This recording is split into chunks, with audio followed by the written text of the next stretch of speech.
Walau azzama al-khalqu rabbahum lasakanatil khasyatu fi qulubihim. Andai saja para makhluk mengagungkan Rabb mereka, sesungguhnya niscaya rasa takut akan menempati hati mereka kepada Tuhannya. Jadi akan datang rasa khasyah, takut kepada Allah. Kenapa? Emang mengagungkan Allah Subhanahu wa ta'ala. Hatta la tara minhum 'asiyan, sehingga kau melihat mereka tidak melakukan maksiat. Ya? Idh khasyatullah tahul bainahum wa baina muwaqa'ah sakhati. Dikarenakan demikianlah rasa takut kepada Allah Subhanahu wa ta'ala. Itu menselah, menyelah antara seorang hamba dengan pelanggaran kepada Allah Subhanahu wa ta'ala. Yang ngerem dia adalah rasa takutnya kepada Allah Subhanahu wa ta'ala. Fatilkal khasyah. Nah, itulah rasa takut. Wa dzikru ta'atullah. Dan yang dimaksud dengan zikir adalah mentaati Allah. Melakukan semua bentuk ketaatan Allah, maka dia berzikir kepada Allah. Tuh. Zikir itu bukan zikir jamaah, bukan. Ya? Bukan. Zikir adalah ketika seorang hamba mentaati Allah Subhanahu wa ta'ala.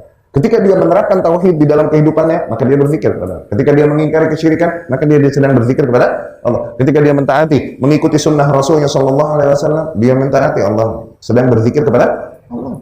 Ketika dia membela sunnah Rasul dari bid'ah-bid'ah yang mengotori kesuciannya, maka dia sedang berzikir kepada Allah Subhanahu wa ta'ala. Faman ata'a Allah faqad dzakara, maka barang siapa yang melakukan ketaatan apapun kepada Allah, maka ia telah berzikir kepada Allah, telah mengingat Allah.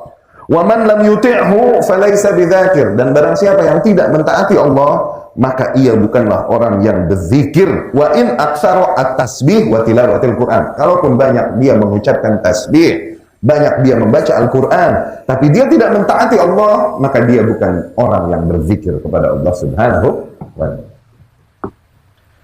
Ya, ajib. Ini perkataan Sa'id bin Jubair rahimahullah. Sa'id bin Jubair tabi'in, ya, murid para sahabat radhiyallahu anhu. Wa fi kalamihi hadha ma'nan daqiq yanbaghi at-tanabbuh lah. Nah, dari pernyataannya ini terdapat makna yang sangat dalam yang kita harus aware darinya.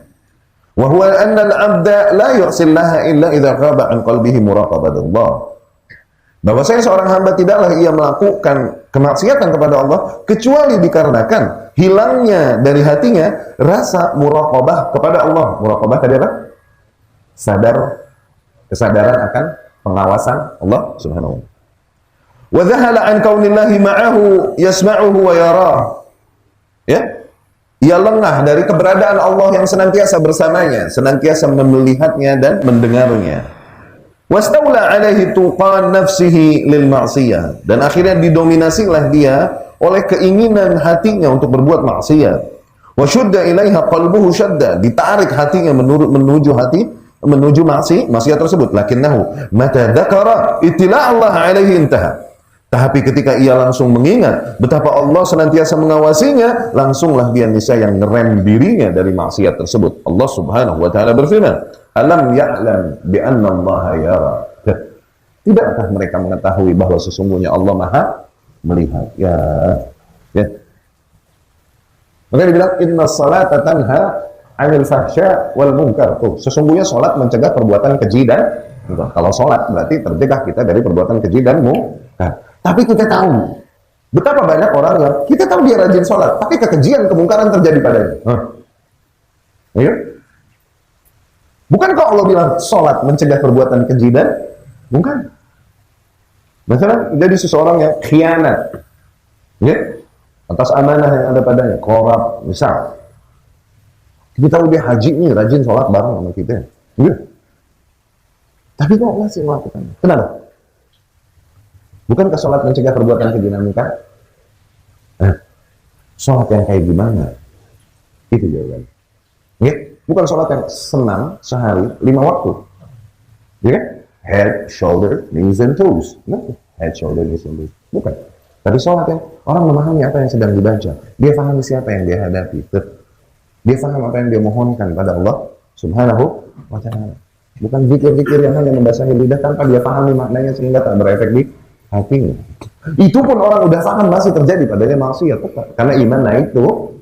Gimana itu? Tidaklah orang yang udah sholat kemudian dia maksum, nggak punya hawa nafsu jadi malaikat. Loh, nggak begitu juga maknanya. Ya. Perkataan beliau rahimahullah, "Faman ata'a Allah faqad dzakarah." Barang siapa yang mentaati Allah, maka sungguh ia telah berzikir. Maknanya adalah aslu az-zikr wa asasu. Dasar atau hakikatnya zikir, alladzi huwa dzikrul qalb, yaitu apa? Zikirnya hati. Alladzi huwa akbar ba'its, yang menjadi pendorong terbesar ala ta'ah, terhadap bentuk ketaatan. Tuh, ketika hati kita berzikir, ini menjadi motivasi, pencambuk. Oke, yang paling efektif untuk melakukan ketaatan. Sebagaimana yang dikatakan Maimun bin Mihran rahimahullah, az-zikru dzikran. Zikirnya ada dua zikir. Zikrul lisan hasan, zikir yang diucapkan oleh lidah, bagaimanapun itu baik, hasan. Iya kan? Wa afdal min dzalik, tapi yang lebih utama daripada zikir lidah, ayyadhkurallaha al-'abdu 'indal ma'siyah, yaitu ketika seorang hamba zikir, yakni mengingat Allah Subhanahu wa taala ketika hendak melakukan maksiat, fayumsik anha, dari situ dia menahan dirinya dari maksiat. Itu zikir yang lebih afdal, zikrul qalb. Ya. Fa'ada al-amru fi ta'ah wal intiha' 'anil ma'siyah. Akhirnya kembalilah ia kepada ketaatan dan ngeremlah dia dari maksiat. Ila ma'rifatillah wa muraqabatihi wa khasyatihi. Kembalilah ia memahami, mengenal Allah, mengawasinya dan takut kepadanya. Wa kullu dzalika min ta'zimihi subhanahu. Dan semua itu berangkat dari betapa dirinya mengagungkan Allah Subhanahu wa ta'ala. Bal innal mar'a la yastash'ir 'azamat Allah fatasqut ibadatuhu min 'ainihi mahna kathurat. Bahkan lebih jauh lagi. Seorang hamba apabila dia sudah benar-benar sangat memahami betapa agungnya Allah Subhanahu wa taala, maka semua bentuk ibadah dan perjuangannya itu jatuh di hadapan matanya. Yani nothing. Ini semua tiada artinya dibandingkan keagungan Allah Subhanahu wa taala. Semua perjuangan dan ibadahnya ini nothing. Ya? Wala yaraha syai'an fi jambillah. Itu tak ada artinya di sisi Allah Subhanahu wa ta'ala, karena dia sangat memahami keagungan Allah Subhanahu wa ta'ala. Akhirnya dia meremehkan ibadahnya sendiri, sebesar apapun itu. Yadfa'uhu dzalik ila al-ijtihad fil ibadah. Kesadaran ini akhirnya mendorong seseorang untuk semakin giat beribadah wa ihsaniha, atau memperbaiki ibadahnya min ghairi qunut, tanpa putus asa dari rahmat Allah. Karena di antara makna yang dia pahami keagungan Allah adalah Allah Maha Pengasih, Maha Penyayang, Maha Dermawan. Ya? Wala ziyadah 'alal masyru'. Tapi tidak juga mendorong dia kemudian melakukan hal-hal ibadah-ibadah yang tidak disyariatkan. Karena apa? Dia memahami keagungan Allah. Di antara makna keagungannya, tidaklah Allah terima ibadah kecuali yang sesuai sebagaimana disyariatkannya melalui lisan Rasulnya sallallahu alaihi wasallam. Fata'ammal halal ladzina kabadu lailahum qiyaman lillahi ta'i'in. Maka coba kau fahami kondisi mereka yang memotong malamnya, ya, yakni mengkorting malamnya.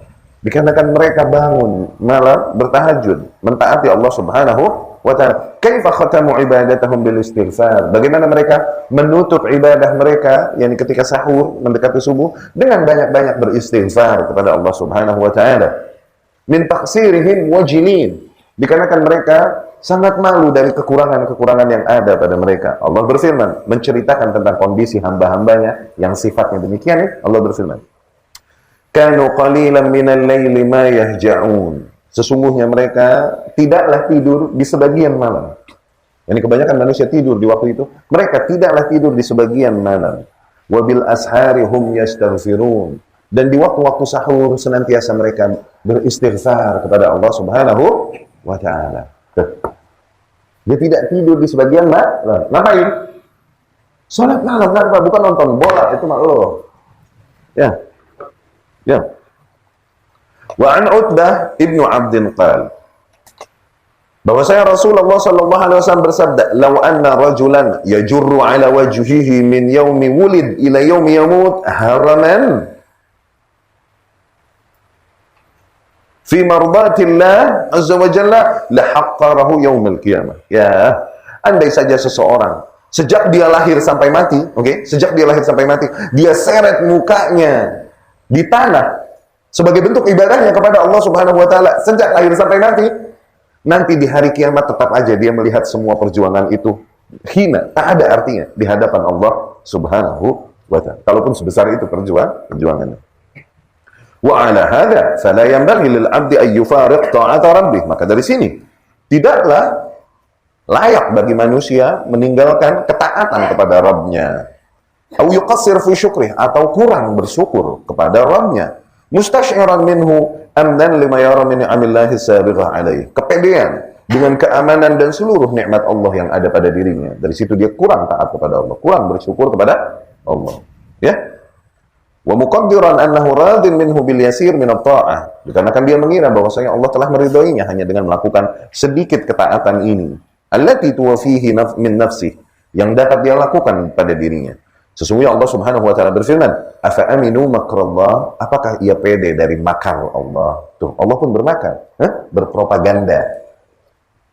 "Fala ya'man min makrillahi illa al-qaumul khasirun." Sungguh tidaklah merasa aman dari tipu daya Allah, dari makar Allah, kecuali orang-orang yang merugi. Ini orang yang udah kepedean bahwasanya Allah akan merahmati dia, mengampuni dia. Dari situ dia malas beribadah, malas melakukan ketaatan. Tuh, ini orang yang kepedean. Ini namanya maghrur, terlena, tertipu dengan apa yang ada padanya.